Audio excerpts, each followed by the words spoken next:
Pada episode sebelumnya, Hanli yang dengan sabar menghadapi para kultivator sekte bulan tertutup, akhirnya berhasil mencapai puncak gunung dan memasuki aula gua tempat Nanggong Wan berkultivasi. Aula itu didekorasi dengan elegan dan ada aroma dupa yang dibakar di sudut ruangan. Ada 2 pot bunga kecil yang menarik, masing-masing ditanami tanaman herbal berharga yang tumbuh subur. Terdapat meja kayu persegi indah di tengah aula. Setiap sisinya memiliki kursi rotan hijau muda, di mana Nanggong Wan duduk di salah satu kursi rotan tersebut. Ketika wanita berpakaian putih itu melihat Hanli masuk, dia mengusap pedang peraknya dengan lembut sebelum memasukkannya kembali ke dalam kotak kayu. Ia lalu mendongakkan kepala dan menatap Hanli dengan tenang. Wajah yang selama ini Hanli dambakan dalam ribuan mimpinya akhirnya terpampang nyata di hadapannya. Dagu yang sedikit lancip, hidung yang mungil, dan mata yang cerah serta mempesona. Jejak-jejak keakraban ini membuat Hanli merasakan gejolak kegembiraan sekaligus kehangatan di hatinya yang telah lama mati suri sejak terakhir kali ia menghabiskan waktu bersamanya. Rasanya seperti sudah berabad-abad berlalu. Segala pikiran atau kata-kata yang sudah ia siapkan seketika menguap dari benaknya. Saat itu hanya gairah yang meluap-luap yang tersisa. Melihat Hanli menatapnya dengan begitu tidak sopan dan terpaku, Nanggong Wan sempat tertegun sejenak. Ekspresi penuh pemikiran muncul di wajahnya, dan tanpa sadar ia sedikit mengernyitkan dahi. Nanggong Wan kemudian berpaling kepada wanita berpakaian kuning yang tadi menuntun Hanli. Dengan suara tenang, ia berkata, "Yuer, turunlah dulu, aku ingin berbicara dengannya berdua saja." Wanita berpakaian kuning itu sempat terkejut, namun segera menundukkan kepalanya. "Baik, leluhur bela diri."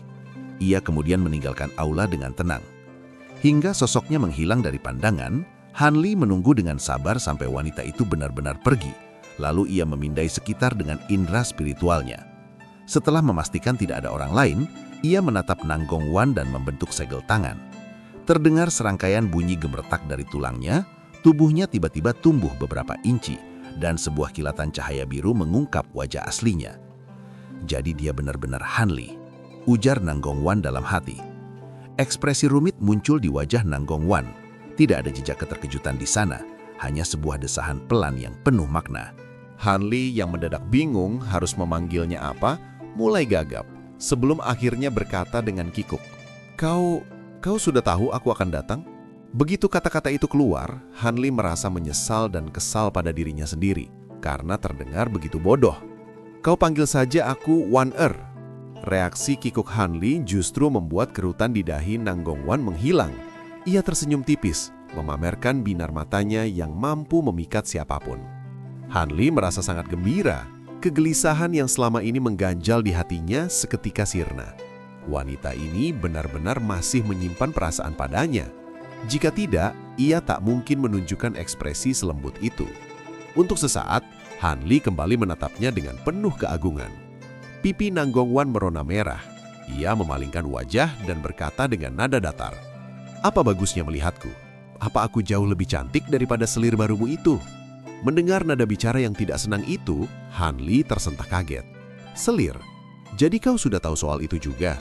Nanggong Wan menunduk menatap lantai, mendengus pelan, dan berkata dengan nada jengkel, "Kau adalah tetua baru dari sekte awan melayang, dan baru saja mencapai tahap Nascent Soul hanya dalam waktu 200 tahun. Bagaimana mungkin aku tidak tahu? Beritanya sudah tersebar luas."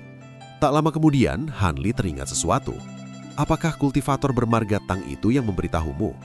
Nanggong Wan menyelipkan rambutnya ke belakang telinga dan tersenyum misterius. "Jadi kau tidak sebodoh itu?" "Benar, itu adalah keponakan bela diri Tang. Dia menggunakan metode khusus untuk mengirimkan jimat transmisi suara kepadaku. Saat menerimanya, aku hampir tidak percaya. Setelah menghilang bertahun-tahun, kau kembali sebagai kultivator Nascent Soul. Dulu aku tidak terlalu memperhatikan kabar burung, tapi setelah mendengar berita tentangmu, aku segera mencari informasi terbaru tentang sekte awan melayang. Meskipun sedikit lambat, aku tahu gambaran umum situasimu. Dengan kemunculanmu yang tiba-tiba, kau langsung menjadi tetua di sana. Kau meninggalkan pameran perdagangan di tengah jalan dan pergi begitu saja. Aku tidak tahu banyak soal itu, tapi selirmu itu masih berada di kota Soaring Sky sampai hari ini." Hanli menyentuh dagunya, merasa malu saat mencoba menjelaskan. Saat itu aku menyurah dia mengikuti seorang tetua kembali ke sekte. Sepertinya ada sesuatu yang menahannya. Namun soal selir ini, kemudian Nanggongwan memotong ucapannya. Cukup, tidak perlu dibahas lagi. Aku tidak akan mengeluh kalau kau mengambil selir. Bukankah aku sendiri juga akan segera menikah?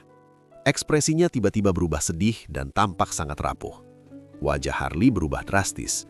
Dengan suara berat, ia bertanya perlahan. Sebenarnya apa yang terjadi? Apakah kau benar-benar berencana menikahi orang itu? Nanggongwan menggigit bibir merahnya, mata yang terang bergetar. Sebelum aku menjawab, aku punya pertanyaan sendiri.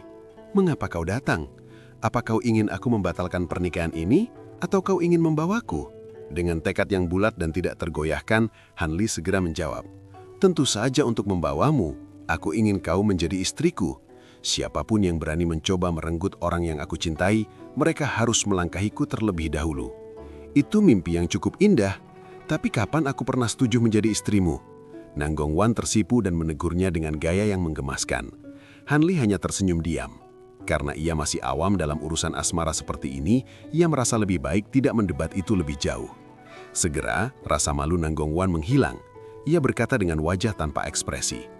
Kau harus tahu bahwa tahun ujian darah dan api itu, pikiran pertamaku adalah mencincang kau menjadi potongan-potongan kecil setelah kau merenggut kesucianku. Setelah itu, aku berniat menggunakan gelang burung vermilion untuk membakar tubuhmu menjadi abu demi membalas dendam. Bagaimanapun, aku telah menjaga kemurnian tubuhku dengan susah payah selama lebih dari 100 tahun, tapi kau datang dan mengambilnya begitu saja. Bagaimana mungkin aku tidak menaruh dendam besar padamu? Melihat apa yang kau katakan, seharusnya aku sudah mati sejak lama. Hanli mengusap hidungnya, merasa antara ingin tertawa atau menangis. Mendengar itu, wajah Nanggongwan menjadi merah padam dan ia kembali menegurnya. Tentu saja, jika bukan karena kebetulan yang tidak bisa dijelaskan yang membuat hatiku melunak, aku tidak akan melepaskanmu. Apa kau pikir kultivator tahap core formation begitu mudah dihadapi olehmu yang dulu? Hanli menyeringai dan tidak membantah. Setelah menjelaskan sedikit tentang dendamnya, Nanggongwan melanjutkan. Setelah kita berpisah dan kembali ke sekte masing-masing, entah mengapa aku tidak mampu membuang bayanganmu dari pikiranku, baik saat berkultivasi maupun saat meditasi tertutup. Bahkan bayanganmu menjadi semakin jelas seiring berjalannya waktu. Saat itulah aku menyadari bahwa kau telah menjadi iblis batin dari godaan duniawi. Jika aku tidak menyingkirkanmu dari pikiranku, aku takut kultivasiku tidak akan mengalami kemajuan selamanya. Hanya ada dua cara untuk menyingkirkan iblis batin tersebut. Aku harus menikahimu dan bersatu denganmu untuk memuaskan godaan itu, atau aku harus membuatmu lenyap dari dunia ini. Jika kau tidak ada lagi, iblis batin itu akan memudar perlahan. Karena perbedaan kultivasi kita saat itu terlalu jauh, mustahil memilih pilihan pertama. Setelah sekian lama tersiksa secara batin, aku akhirnya mengertakkan gigi dan memutuskan untuk memburu dan membunuhmu. Namun sebelum aku sempat melakukannya, Sekte 6 Jalur Iblis menyerang dan aku bertemu denganmu lagi di kamp perang Sekte Y. Kau sudah menjadi kultivator Foundation Establishment saat itu, dan hal itu membuat tekadku goyah. Jika kau mampu terus maju, aku merasa menjadi suami istri bukanlah hal yang mustahil. Hanli tersenyum pahit dan bergumam. Jadi ternyata kau ingin membunuhku saat itu. Padahal waktu itu aku sangat senang melihatmu. Tapi sikapmu yang dingin dan acuh tak acuh benar-benar menyadarkanku. Itu membuatku depresi selama beberapa hari. Nanggongwan tersenyum mendengarnya, tapi lanjut bercerita tanpa menjawab curhatannya. Setelah itu, Sekte Yue menderita kekalahan besar karena pengkhianatan Gunung Binatang Roh. Masing-masing dari 6 sekte mulai mengevakuasi murid-muridnya. Sebagai kultivator core formation termuda, aku seharusnya termasuk yang dievakuasi lebih dulu. Tapi saat itu aku punya teman baik di Yellow Maple Valley. Melalui surat-surat kami, aku mengetahui rencana evakuasi samar dari leluhur Linghu. Aku tahu bahwa kau kemungkinan besar berada di zona berbahaya. Aku syok dan hanya satu pikiran yang memenuhi benakku, menyelamatkanmu. Tapi ketika aku berangkat, aku sudah terlambat. Pertempuran sudah berakhir. Mayoritas murid sudah tewas dan hanya sedikit yang berhasil lolos. Karena tidak tahu kau selamat atau tidak, aku hanya bisa kembali ke sekteku dengan putus asa dan membantu murid-murid barisan belakang bertempur melawan jalur iblis. Akibatnya, aku terluka parah saat melawan kultivator core formation lawan dan dikejar oleh beberapa junior. Aku rasa kau tahu apa yang terjadi setelahnya. Tidak ada orang bernama Nanggongbing di dunia ini. Aku hanya mengubah penampilanku. Bukannya aku tidak ingin mengungkap identitas asliku, Tapi aku tidak mungkin memberitahumu bahwa seorang kultivator Core-Formation sepertiku datang menyelamatkanmu dengan niat khusus untuk menikahimu. Terlebih lagi, karena teknikku menyerap sebagian besar kultivasimu saat itu, rasanya sangat memalukan untuk menunjukkan wajah asliku padamu. Namun, aku sebenarnya tidak ingin kau mengikutiku kembali ke sekte bulan tertutup. Aku hanya ingin kau mengikutiku agar aku bisa mengungkap identitas asliku dan membantumu membentuk Golden Core. Kita akan menikah setelahnya. Tapi siapa sangka kau begitu serakah, atau mungkin karena harga diri laki-lakimu yang keras kepala, kau malah memilih mengambil batu roh itu dan pergi. Kau benar-benar membuatku tidak berdaya. Setelah mengatakan itu, seringai tipis muncul di wajahnya dan ia menatap tajam ke arah Hanli. Namun Hanli justru bisa merasakan kilatan kebahagiaan dari mata wanita itu. Tentu saja Hanli tidak akan pernah tahu bahwa jika dulu ia setuju mengikuti Nanggong Wan kembali ke sekte bulan tertutup, Nanggong Wan pasti akan mengajukan proposal pernikahan. Namun, kemungkinan besar akhirnya adalah Hanli akan dipasangkan dengan wanita lain sebagai pendamping Dao demi menyelesaikan iblis batin Nanggong Wan dengan cara yang mengecewakan. Orang yang akan menikahinya kemungkinan besar adalah seseorang yang telah dipilihkannya secara pribadi oleh Nanggong Wan. Tidak banyak yang bisa diceritakan setelah kita berpisah. Aku kembali ke sekte bulan tertutup. Begitu sekte kami berhasil menancapkan kaki di negara Beiliang, aku sempat menyelinap kembali ke negara Yue untuk mencarimu. Namun informasi yang kudapat sangat buruk. Aku hanya tahu kau sedang diburu oleh sekte roh hantu. Detail kejadiannya tidak jelas. Tak lama kemudian, keberadaanku tercium oleh 6 jalur iblis, sehingga aku terpaksa kembali ke aliansi 9 negara. Setelah itu aku tidak pernah lagi mendapatkan kabar darimu. Aku percaya kau sudah tewas, dan perlahan iblis batinku yang berkaitan denganmu mulai menghilang. Dalam perjalanan panjang itu, aku berhasil memadatkan Nation Soul dan dengan lancar menjadi tetua di sekte bulan tertutup. Dan begitulah, sampai akhirnya kita bertemu di sini sekarang. Ucap Nanggong Wan dengan nada yang tenang, seolah menceritakan kisah orang lain. Ekspresi Hanli berubah beberapa kali saat mendengarkan penjelasan Nanggong Wan yang tidak terburu-buru itu. Di masa lalu ternyata wanita ini telah melakukan banyak hal yang sama sekali tidak ia ketahui. Hal ini membuat Hanli menatapnya dengan rasa hangat dan kasih sayang yang jauh lebih besar dari sebelumnya. Beberapa saat kemudian Hanli tidak tahan untuk bertanya, "Lalu bagaimana dengan Wei Liechen?" Nanggong Wan tersenyum dingin. "Aku tidak sengaja bertemu dengannya saat dia sedang bepergian beberapa tahun lalu. Aku sama sekali tidak menyukainya. Dia tampak elegan dan mulia di luar, tapi sebenarnya dia adalah seorang munafik, pencuri, dan hidung belang. Aku mendengar kabar bahwa dia diam-diam melakukan teknik penarik yin pada 8 murid perempuannya. Dia kemungkinan besar memiliki niat jahat di balik keinginannya menikahiku. Itulah sebabnya aku menolak lamaran pertamanya." "Kau menolaknya? Lalu bagaimana selanjutnya?" tanya Hanli penasaran. Nanggong Wan tidak langsung menjawab. Ia malah balik bertanya, "Apakah kau tahu tentang 3 kultivator Nation Soul hebat di wilayah selatan surgawi?" Ekspresi Hanli berubah serius. Ia merasa ada sesuatu yang tidak beres. Tentu saja, ada satu kultivator tahap Nation Soul akhir di jalur surgawi, jalur iblis, dan aliansi 9 negara. Mereka masing-masing hanya selangkah lagi menuju tahap Deity Transformation. Inilah yang menjaga keseimbangan kekuatan 3 pihak tersebut. Adapun aliansi jalur surgawi kita memiliki sepasang pendamping Dao tahap Nation Soul menengah yang ahli dalam teknik kerjasama. Apabila bertarung bersama, mereka dapat menandingi kultivator Nation Soul tahap akhir. Mengapa? Apakah Wei Liechen ada hubungannya dengan salah satu dari mereka? Benar, paman guru dari Wei Liechen adalah Wei Wuyai, salah satu dari 3 kultivator hebat tersebut. Sebagai tetua tertinggi di aliansi 9 negara, Wei Wuyai ini menguasai seni kultivasi beracun yang sangat langka. Dengan lambaian tangan, dia bisa mencabut nyawa orang tanpa sentuhan sedikit pun. Kemampuannya sangat luar biasa. Nanggong Wan menautkan jari-jarinya dan tersenyum pahit. Hanli mengerutkan kening. Kilatan kemarahan muncul di matanya. "Mungkinkah Wei Wuya ini secara pribadi mempersulitmu?" Nanggong Wan menunjukkan ekspresi geram. "Bukan dia secara langsung, tapi Wei Wuya pasti terlibat di balik layar. Kamu mungkin tidak tahu, tapi tetua agung sekte kami yang dulu telah wafat dan saat ini digantikan oleh kakak seniorku itu, kultivasinya tidak lemah. Dia juga memiliki pikiran yang licik dan tidak akur denganku. Meskipun kami berhubungan baik dengan tetua yang lain, hubungan antara aku dengan dia sangat buruk." Ekspresi Hanli semakin gelap saat Nanggong Wan mulai masuk ke inti permasalahan. Setelah Nanggong Wan mengertakkan giginya, ia berkata, "Setelah aku menolak lamaran Wei Li Chen beberapa kali, entah bagaimana dia akhirnya berhasil memujuk Wei Wuya untuk mengunjungi kakak seniorku itu secara pribadi. Meskipun aku tidak tahu apa yang mereka bicarakan, setengah tahun kemudian saat masa inkarnasi dari teknik inkarnasi esensi wanitaku, dia tiba-tiba mengekangku untuk memaksaku menikahi Wei Li Chen."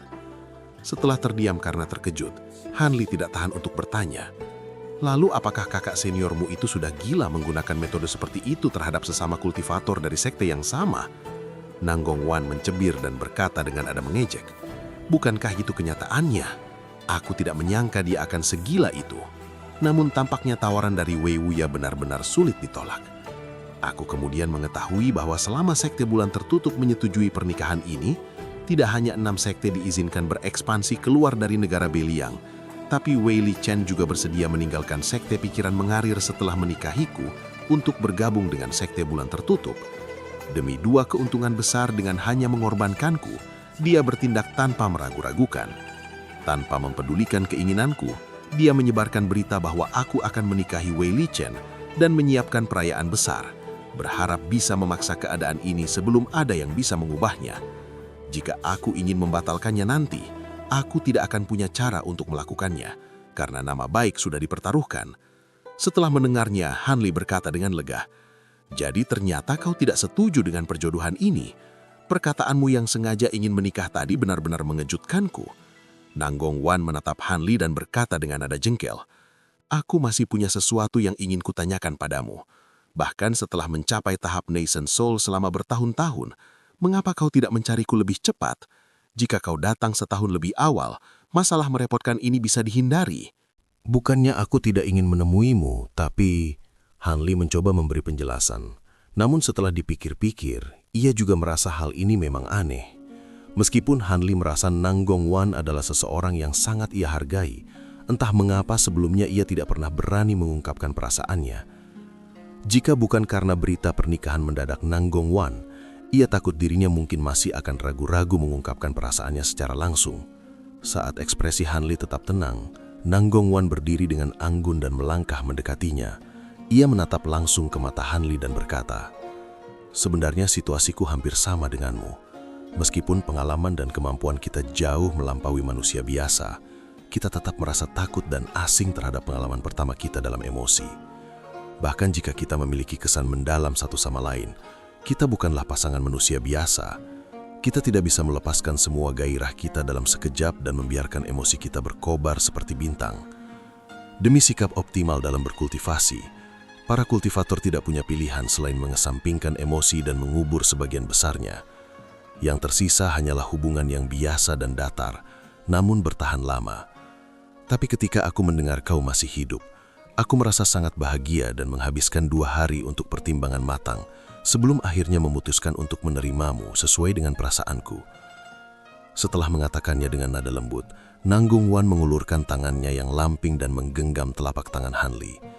Setelah hening sejenak, Han Li meletakkan tangannya yang lain di atas tangan Nanggong Wan. Sensasi lembut dari tangannya memberikan rasa nyaman yang luar biasa.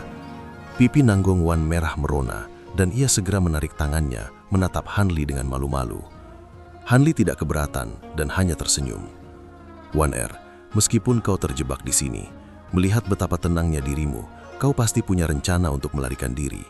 Kalau tidak, mana mungkin kau tampak begitu tenang tanpa beban," ujar Han Li. Mendengar itu, Nanggong Wan tersenyum dan niat licik terpancar dari matanya. "Kau memang cerdas. Meskipun aku dalam tahanan rumah, hanya para tetua sekte yang tahu tentang hal ini. Murid biasa sama sekali tidak tahu. Jika tidak, aku tidak akan bisa menerima jimat transmisi suara dari keponakan bela diri Tang. Namun banyak segel pembatas telah dipasang di tubuhku karena mereka takut aku melarikan diri. Pembatas lainnya tidak masalah bagiku karena dipasang tanpa mengetahui kemampuan luar biasa apa yang bisa kulakukan setelah aku masuk tahap Nascent Soul. Pembatas umum itu bisa kuhapus kapan saja untuk memulihkan kultivasi asliku. Tapi ada satu pembatas yang tidak mudah dihancurkan, yaitu teknik pengekang hati yang dipasang secara pribadi oleh kakak seniorku itu. Teknik ini adalah teknik kuno. Jika aku tidak menurut, dia bisa menggunakan teknik tersebut untuk mengendalikan tubuhku sementara. Dia bahkan menggunakan esensi darahnya sendiri untuk memasang segel tersebut. menciptakan sebuah jimat pembatas yang berfungsi sebagai kunci kendali. Melalui medali pembatas ini, aku tidak akan bisa lepas dari kendalinya dalam radius 50 km darinya, kecuali medali itu dihancurkan. Untungnya, perbedaan kultivasi kami tidak terlalu jauh.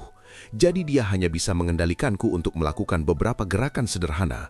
Dia tidak akan bisa mengendalikan kekuatan sihir di dalam tubuhku. Hanli bertanya penasaran. Lalu, rencanamu adalah? Nanggong Wan terkekah pelan. Dia berkata dengan nada tanpa beban. Awalnya, aku berpikir untuk memulihkan kekuatan sihirku saat penjagaan paling longgar, yaitu beberapa hari sebelum upacara pernikahan dimulai. Setelah itu, aku akan langsung kabur jauh.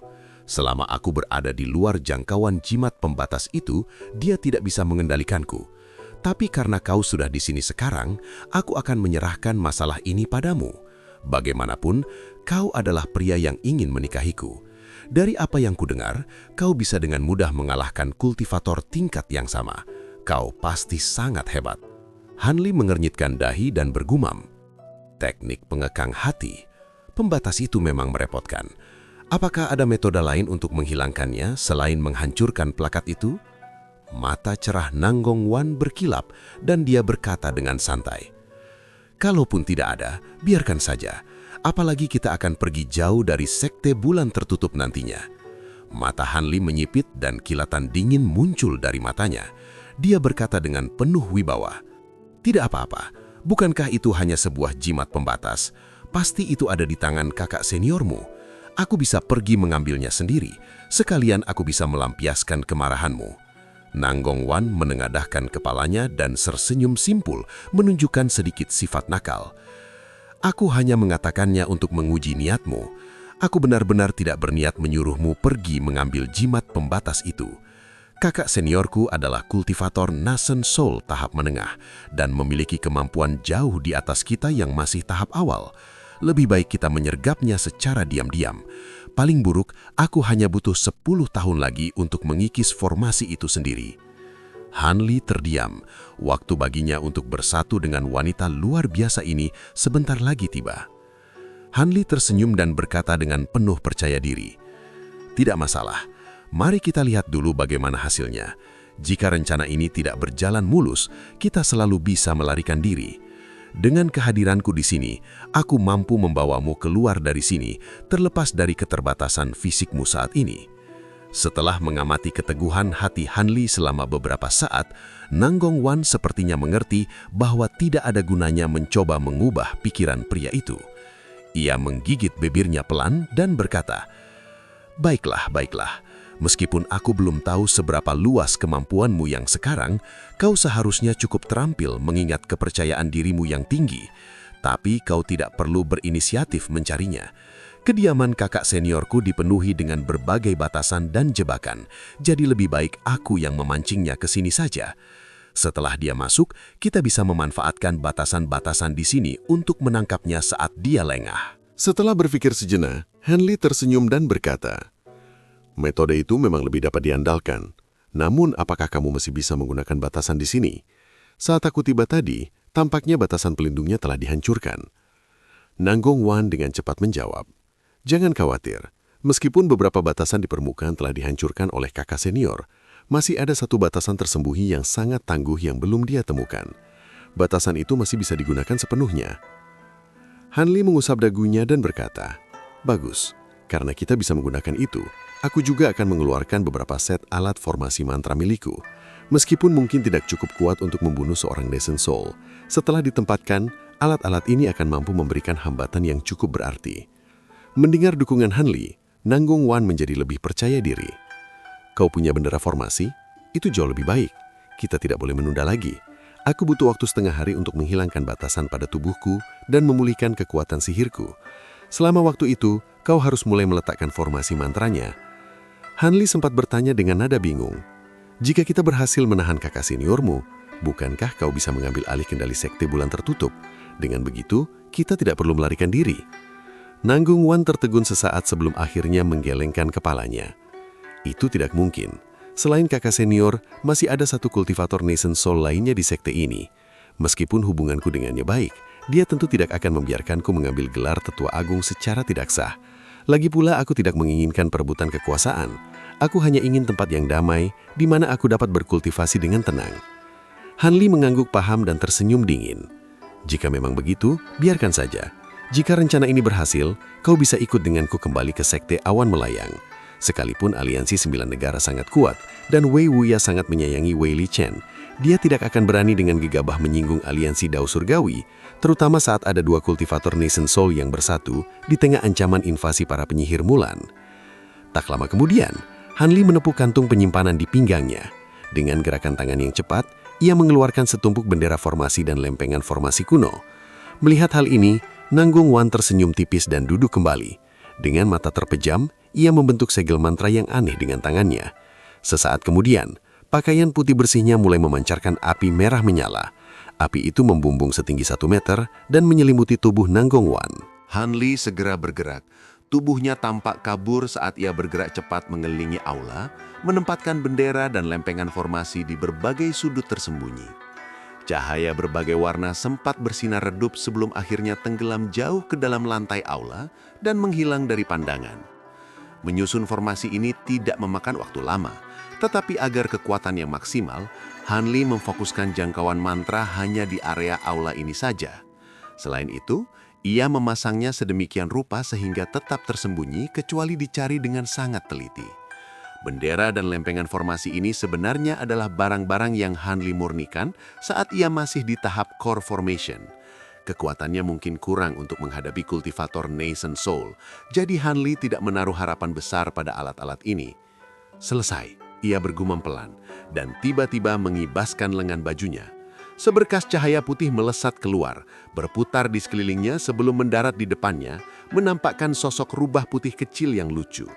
Silvermoon atau Yiling menjawab, "Tuan, apakah Anda tidak takut membuat Nona Nanggong Wan cemburu dengan memanggilku keluar?" Hanli mengangkat alisnya dan menatap rubah putih kecil itu dengan tajam. "Hah, siapa yang akan cemburu dengan roh artefak sepertimu? Aku akan segera menghadapi kultivator Nascent Soul tahap menengah, dan aku tidak boleh membiarkannya kabur. Meskipun ada batasan di sini yang membantuku, aku butuh bantuanmu juga. Kultivator Nascent Soul tahap menengah jauh berbeda dengan tahap awal. Akan sulit untuk mengalahkannya walaupun aku menggunakan seluruh kekuatanku." Silvermoon segera menjawab dengan serius, "Tuan, bagaimana Anda ingin pelayan ini membantu Anda?" Hanli mengeluarkan sesuatu dari kantung penyimpanannya dan menyerahkannya kepada Silvermoon. "Sederhana, gunakan harta karun ini pada saat yang tepat. Kau tidak boleh membiarkannya kabur." Silvermoon memegang benda itu dengan cakarnya dan berkata dengan nada tidak percaya, "Anda mengizinkanku menggunakan ini?" Hanli berkata tenang, "Benar. Jika kau yang mengendalikan benda ini, kau seharusnya bisa mengeluarkan kekuatannya lebih besar daripadaku. Selain itu, menggunakan benda ini akan menguras kekuatan sihirku, jadi lebih baik kau yang menggunakannya. Tentu saja, kau hanya bisa menggunakannya sebentar.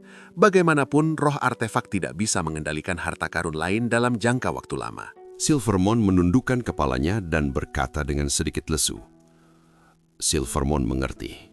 Namun di saat yang sama, ia mengelus benda itu beberapa kali, seolah sangat menyukainya. Melihat hal ini, Hanli merasakan hatinya sedikit terusik oleh tingkah rubah tersebut. Setelah memegang benda itu, tubuh Silvermoon berkilau dengan cahaya perak dan ia menghilang ke dalam tanah. Selanjutnya, Hanli berjalan berkeliling aula beberapa kali. Tiba-tiba, ia mendongak menatap langit-langit karena mendapat inspirasi mendadak. Setelah bergumam sejenak, ia melemparkan kantung binatang rohnya ke udara dan memanggil kawanan besar kumbang pemakan emas atau Gold Devouring Beetles yang telah ternoda aura hitam. Mereka berputar di atasnya membentuk awan serangga selebar 3 meter. Hanli menarik nafas dalam-dalam dan meniupkan kabut biru ke arah kawanan itu.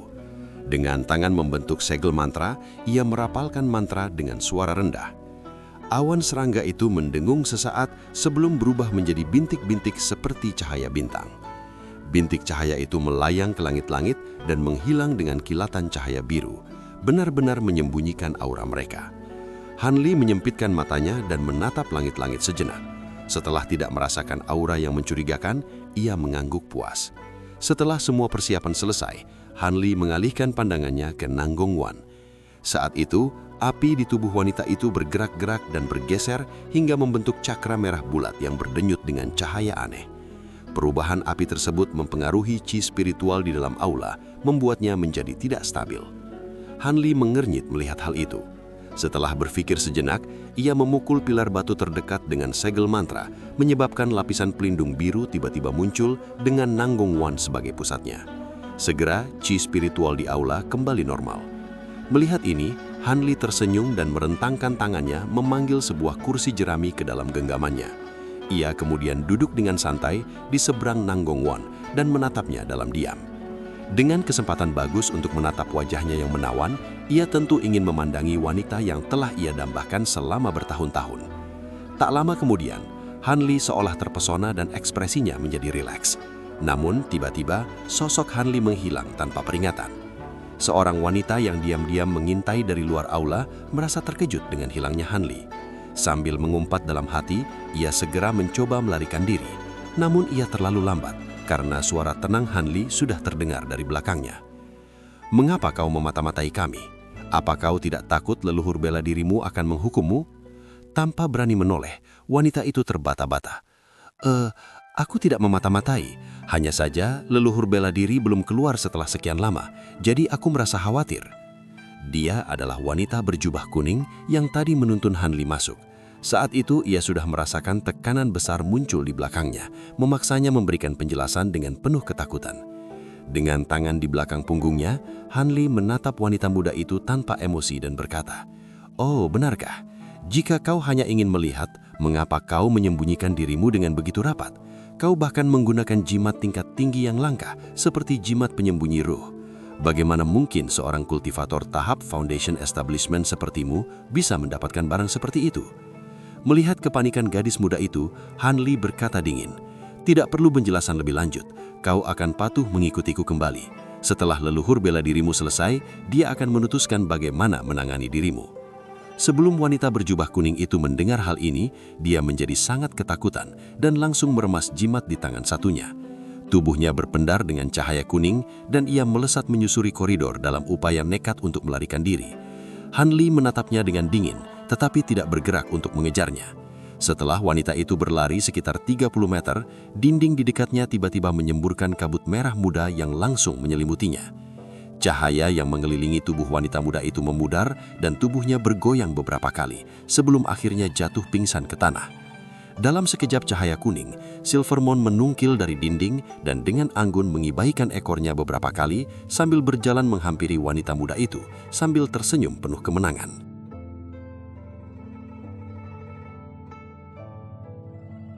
Sekian spoiler Donghua, A Record of a Mortal's Journey to Immortality episode 180.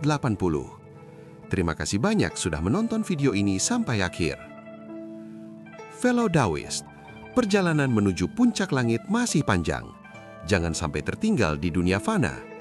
Klik tombol subscribe dan aktifkan lonceng notifikasinya agar kalian selalu dapat kiriman energi chi terbaru dari channel Gravity. Sampai jumpa di ranah berikutnya.